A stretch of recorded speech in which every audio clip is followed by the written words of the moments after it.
Nessa primeira parte sobre modelo de dinheiro, mindset, os arquivos que são colocados, como é que foi isso na tua família?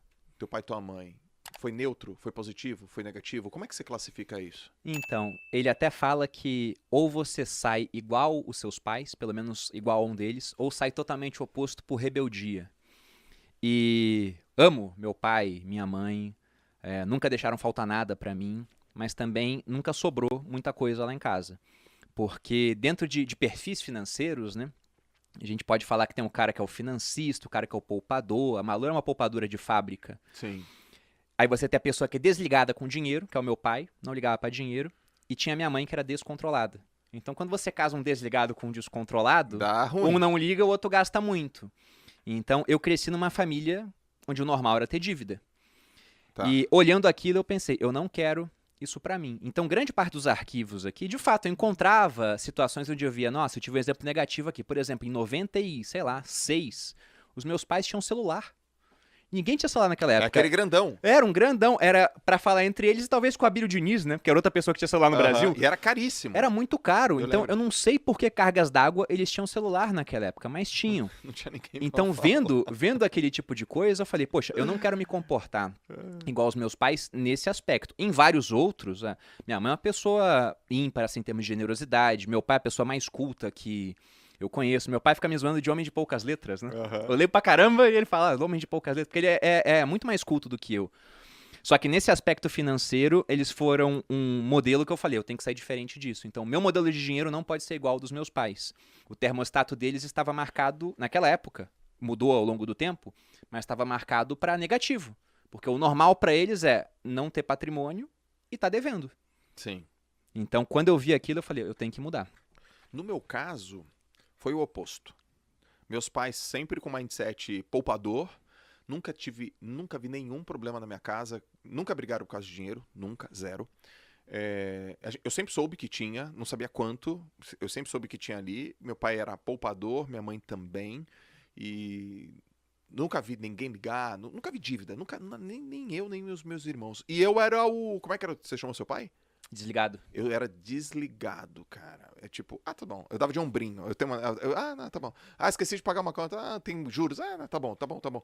E aquilo foi acontecendo e meus pais odiavam essa minha atitude. Odiavam, odiavam, odiavam. E eu lembro que minha mãe tinha umas frases. Até caberia uma frase da minha mãe aqui. Ela falou assim: filho, quem guarda tem, quem não guarda fica sem. Então, velho, você tá louco. Você tem que guardar. Meu pai também. Pô, cara, você precisa guardar o seu dinheiro assim por diante. No meu caso foi o que mais me incomodou no mindset, que não foi o mindset dos meus pais, que era o meu mindset, é que eu era aquele cara que o dinheiro entrava. Eu nunca fui um cara que ganhei pouco, mas eu não via. Ele escoava. Você nem sabia para onde. Cara, eu não sabia. Eu olhava assim e falei, meu, eu ganhei R$ 6.000 esse mês. Tô te falando assim, sei lá, 2005. Que era muito mais grana Muita do que grana. Eu hoje. morava em Santos, sou educador físico, Você ganhava 6 mil reais no mês? 6.800. Em 2005, eu tava pra entrar no exército, eu entrei em 2006. O salário do oficial, depois que ele se formava, era 2 mil. Eu pensava, cacete, 2 mil reais. O que eu vou fazer com isso? Me dá um pônei, né? Me dá um pônei. É, Já pensava já isso. tem a galera do pônei? Ainda não tem a galera do Não acredito. mas já estamos com 2.400 pessoas. Que Ah, legal, pô. isso, cara? Eu acho que a gente tem que bater um Bacana. recorde aqui. Qual que é o recorde? 3 mil, né? 3.000 um pouquinho, assim. Eu acho que a gente tem que bater o recorde, galera. Se for pra mais 500 pessoas, a gente bate o recorde histórico do JJ Podcast Pô, aqui bacana. com Mais o do que Brunão. bateu com o Thiago? Não Acho que eu que- seja competitivo, longe disso. Nem eu também. Hã? Nem que eu tô em terceiro, eu tô tranquilo, mas por dentro eu tô chutando a mesa por baixo aqui, ó, do Bruno.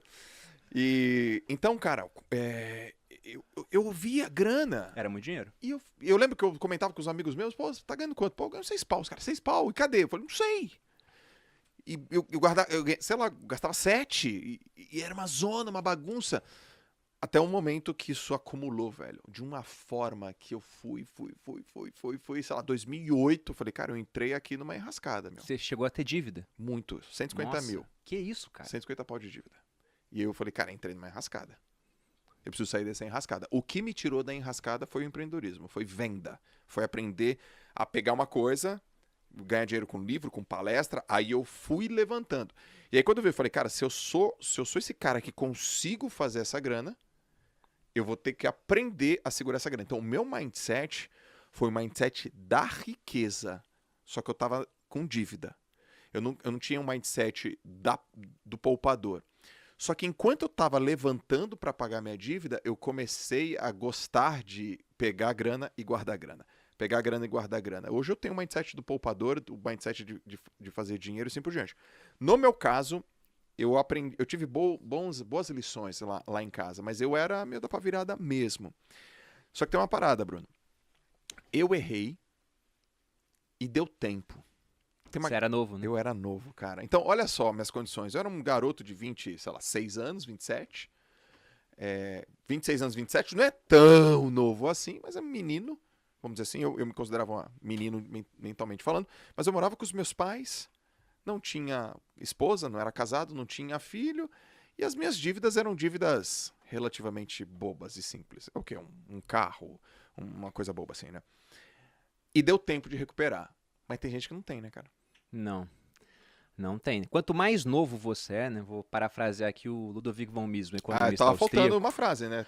Já tava meia hora, não tinha frase. Falando de países, ele fala que o país rico, ele pode se dar ao luxo de adotar caminhos insanos por mais tempo que o pobre. E trazendo para pessoas, né? A pessoa rica ou a pessoa jovem pode fazer isso por mais tempo do que a pessoa não rica ou a pessoa que já está com uma idade mais avançada.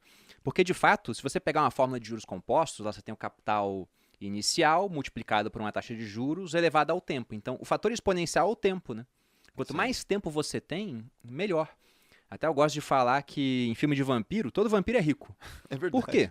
Porque o cara ele tem o tempo infinito, pô. Se ele investiu $1 lá no começo do século XIX, ele tá rico agora. Então, tendo tempo suficiente, todo mundo pode chegar lá. E tem um ponto interessante, Joel, que você me lembrou aqui do livro. Que groselha, velho. Do Bruno soltou uma groselha animal. E com Mas classe. isso, Groselha com classe. É um exemplo bom.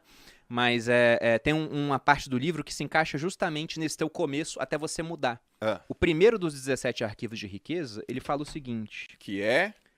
As pessoas ricas acreditam na seguinte ideia. Eu crio a minha própria vida. As pessoas de mentalidade pobre acreditam na seguinte ideia. Na minha vida as coisas acontecem. Sim. Cadê o dinheiro? Tá indo.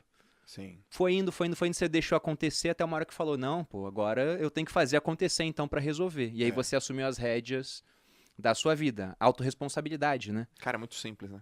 E ele começa essa parte, por isso que esse livro aqui é um livro muito mais de mindset mesmo. Você pega até quase os penúltimos capítulos, é só falando sobre mentalidade. Ele pega a questão das pessoas fazendo de vítima. Você podia ter se feito de vítima. Não, gastei demais, não foi culpa minha, né? Você gastou, comprou carro lá, não sei o quê. Não, mas veja bem, né? A dívida tá alta porque as taxas de juros são muito altas. Foi culpa sua, pô. Sim, total. Aí não tem como, você tem que assumir as rédeas. Eu lembro que tem uma peça de teatro antiga, eu tava lendo outro dia, até coloquei um trechinho numa aula que eu já dei, que o nome era Tea Party, né? Festa do chá.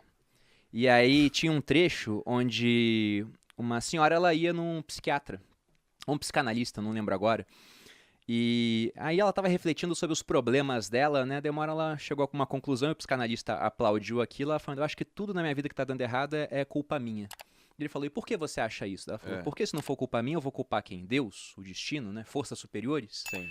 Se for culpa deles, eu não posso fazer nada. Agora, se eu pensar que é tudo culpa minha, então tá tudo nas minhas mãos para que eu possa mudar. Exatamente. Basta assumir as rédeas da minha vida. E de fato é isso.